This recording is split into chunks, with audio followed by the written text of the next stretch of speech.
Rekaman CCTV yang memperlihatkan detik-detik penyerangan terhadap Wali Kota Sharif Aguak di Filipina, Ahmad Ampatuan SR, beredar luas di media sosial. Dalam insiden tersebut, sang wali kota dilaporkan selamat meski mobil yang ditumpanginya diserang menggunakan pelontar granat. Peristiwa itu terjadi pada Ahad pagi 25 Januari di kawasan Poblacion Sharif Pio Aguak, Provinsi Maguindanao del Sur.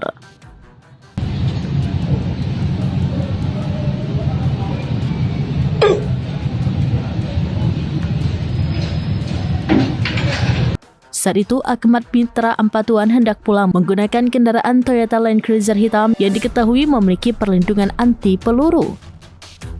Berdasarkan rekaman CCTV, terlihat para pelaku melepaskan satu proyektil granat berpeluncur roket atau RPG ke arah kendaraan wali kota. Proyektil tersebut mengenai sisi mobil dan langsung meledak.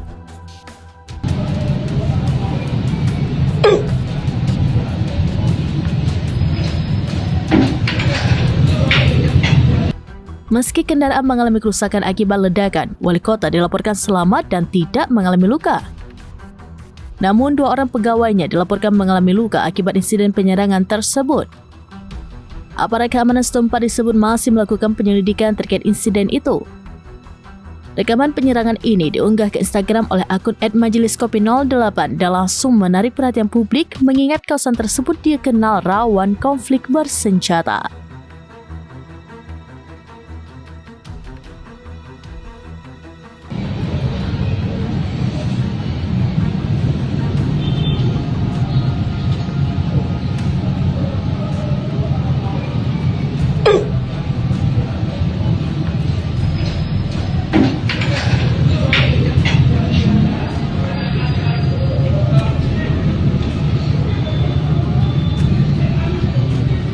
Download Tribun X sekarang, menghadirkan lokal menjadi Indonesia.